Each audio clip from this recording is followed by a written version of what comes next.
રાજકોટ કોંગ્રેસમાં ફરી એકવાર ભડકો સામે આવી રહ્યો છે. જે વિગતો આવી રહી છે, વિક્રમ સુરાણીને ટિકિટ આપતા ભડકો સામે આવ્યો છે. વોટ્સએપ ગ્રુપમાં કાર્યકર્તાઓએ વેદના ઠાલવી છે. વિક્રમ સોરાણીને ભાજપના ચેલા ગણાવ્યા છે. કાર્યકર્તાઓએ કામ ન કરવાની ચીમકી ઉચ્ચારી 2022માં આમ આદમી પાર્ટીમાંથી વિધાનસભા ચૂંટણી તેઓ લડ્યા હતા.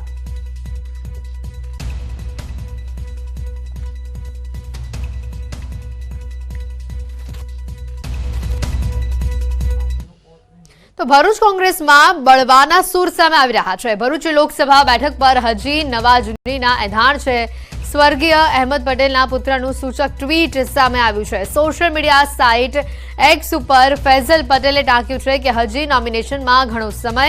ફૈઝલ પટેલે ભરૂચ બેઠકથી લડવાની પોતાની ઈચ્છા અહીંયા બતાવી છે. સાથે ટાંક્યું છે કે આ બેઠક પર સ્વર્ગસ્થ અહેમદ પટેલનો જૂનો સંબંધ અને પરિવાર સાથેના સંબંધો છે. તેને જોતા આ બેઠક તેમના અને તેમના પરિવાર માટે ભાવનાત્મક રીતે જોડાયેલી છે. કોંગ્રેસ અને આમ આદમી પાર્ટીની બેઠક વહેંચણીનો મુદ્દો વિવાદમાં રહ્યો છે, જેમાં ભરૂચ બેઠક પણ કેન્દ્ર સ્થાને છે. એક સમય તો આમ આદમી પાર્ટીએ પણ પોતાના ઉમેદવાર જાહેર કરી દીધા હતા. ફૈઝલ પટેલ ભરૂચ બેઠક પરથી લડી શકે છે કેમ તે તેમને ભરૂચના કાર્યકરોનું સમર્થન પણ છે. ભરૂચ બેઠક પર કોંગ્રેસ આમ આદમી પાર્ટીના ગઠબંધનથી લડાશે, જેમાં કોંગ્રેસે આ બેઠક આમ આદમી પાર્ટીના ઉમેદવાર માટે છોડી દીધી છે અને આ અંગેની જાહેરાત થઈ ચૂકી છે. જોકે હવે કોંગ્રેસના જ દિગ્ગજ નેતાના પુત્રના નિવેદનથી ભરૂચ બેઠક પર નવા જૂનીના એંધાણ જોવા મળી રહ્યા છે. તો આ તરફ એક રાષ્ટ્ર એક ચૂંટણી સંદર્ભે મોટા સમાચાર સામે આવી રહ્યા છે. પૂર્વ રાષ્ટ્રપતિ રામનાથ કોવિંદની સમિતિએ રાષ્ટ્રપતિને રિપોર્ટ સોંપ્યા છે. તજજ્ઞો અને હિતધારકો સાથે મંથન બાદ પૂર્વ રાષ્ટ્રપતિ રામનાથ કોવિંદની અધ્યક્ષતામાં બનેલી સમિતિમાં 191 દિવસમાં આ જે રિપોર્ટ છે તે તૈયાર કરવામાં આવ્યો છે. સમિતિની ભલામણો મુજબ 2024 ચૂંટણી બાદ જ્યારે લોકસભાની પહેલી બેઠક થશે તે સમયે દેશમાં એક ચૂંટણી લાગુ થઈ જશે. 2024 બાદ જેટલે વિધાનસભાની ચૂંટણી થશે તેનો કાર્યકાળ 2029માં પૂર્ણ થશે. કુલ 18,626 પેજના આ રિપોર્ટમાં સમિતિ તરફથી એક રાષ્ટ્ર એક ચૂંટણીને લઈને નાગરિકો, પક્ષ, વ્યવસાયકારો સહિત સમાજને થતી હાલાકી અંગે પણ વાત કરી છે. આ માટે 47 રાજકીય પક્ષોએ પોતાનો અભિપ્રાય આપ્યો, જેમાંથી 32 પક્ષમાં છે જ્યારે 15 વિપક્ષમાં મત આપ્યો છે.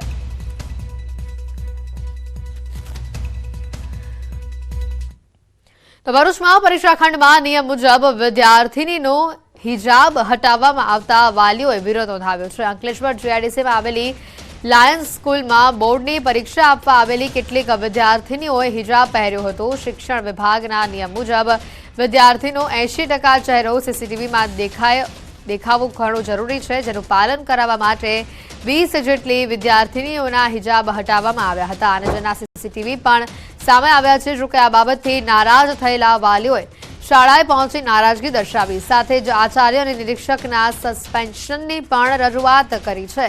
સાથે જ પોલીસ મથકે અરજી સ્વરૂપે ફરિયાદ પણ દાખલ કરાઈ છે.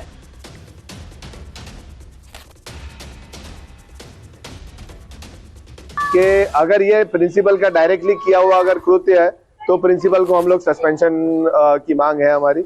प्रिंसिपल का अपनी अभी मुंह ज़बानी ये बात है और डायरेक्टर्स की ये बात है कि ऊपर से डीओ की तरफ से ये ऑर्डर है कि 80% फेस खुला होना चाहिए. ओढ़नी ओढ़ने के बाद में मैंने टोपी पहनी है, मेरा 100% फेस ओपन है. बहुत बहुत तो 5% ये ऊपर की पेशानी बंद है, जो कि फोटोग्राफ भी चलाता है, पासपोर्ट में चलता है. बराबर है. तो ये एग्जाम हो रही है, कोई यहाँ पे आतंकवादी गतिविधियों के अंदर लोग यहाँ पे नहीं आ रहे. આ બાબત એમના વાલી એ લેખિતમાં જાણ કરતા અમે એમને આજે મળેલા, એમની વાત સાંભળેલી, પણ એમાં સ્કૂલ કે ટ્રસ્ટ કંઈ કરી શકે ના, કારણ કે આ સરકારશ્રી દ્વારા નિયુક્ત કરેલા અધિકારીઓની સૂચના મુજબ અમારે ચલાવવાનું હોય છે. એટલે અમે એમને કંઈ બી રજૂઆત હોય તો ડીઓ ઓફિસ જવા માટે યોગ્ય માર્ગદર્શન આપેલું.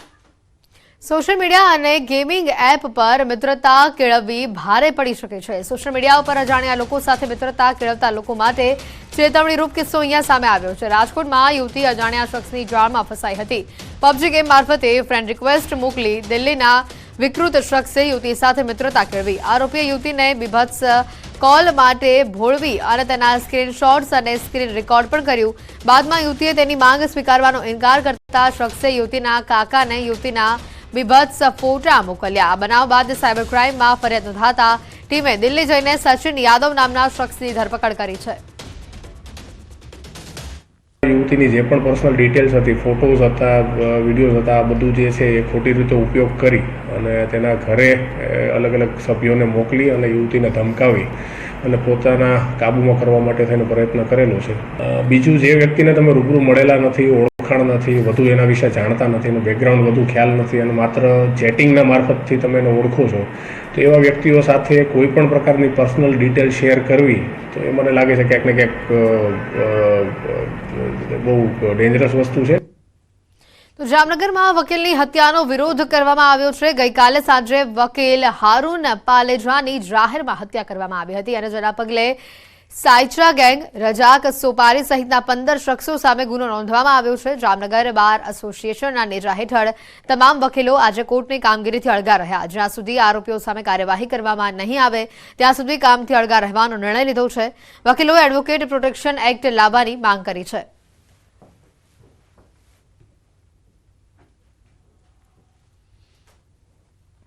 જામનગરના બેડીમાં વકીલ હારૂન પાલેજાની હત્યા થઈ છે ત્યારે વકીલ મંડળમાં ભારોભાર રોષ છે તે જોવા મળ્યો છે. અત્યારે વકીલ મંડળ દ્વારા જામનગરની સમગ્ર કોર્ટ કાર્યવાહીથી જે વકીલો છે તે અળગા રહ્યા છે. હાલ જામનગરના કોર્ટની બહાર વકીલો છે એકત્રિત થયા છે. એમની સાથે જ સીધી વાત કરીશું. શું કહેશો? વકીલોની જે વાત છે, આજે કોર્ટ કાર્યવાહીથી અળગા રાખવામાં આવ્યા છે, ધરણા પણ દેવામાં આવ્યા છે, કોર્ટના ગેટો પણ બંધ કરવામાં આવી છે. કેવી રીતના વકીલો આ કેસને લઈને વિરોધ વ્યક્ત કરી રહ્યા છે અને શું આગામી સ્ટેન્ડ?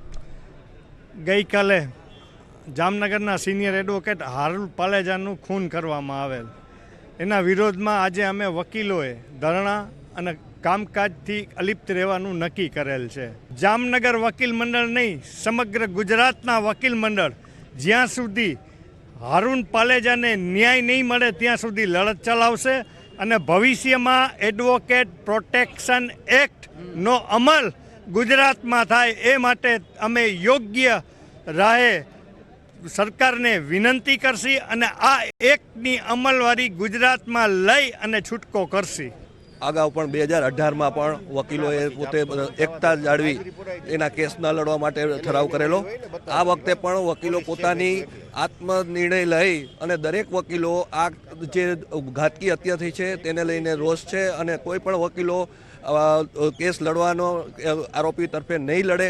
એ પોતાની રીતે જ પોતે જ નિર્ણય લેશે. કોઈ વકીલ છે તે આરોપી તરફે કેસ નહીં લડે તેવી ખાસ અહીં વાત કરવામાં આવી છે. જામનગર બાર એસોસિએશન દ્વારા આજે બંધનું એલાન આપવામાં આવ્યું છે. કોર્ટ કાર્યવાહીથી સમગ્ર લોકો છે તે અળગા રહ્યા છે, વકીલો અળગા રહ્યા છે અને કોર્ટના ગેટ પણ બંધ કરાયા છે. કેમેરામેન મનસુખ રામોલિયાની સાથે કિંજલ કારસરિયા, ન્યૂઝ 18 ગુજરાતી, જામનગર.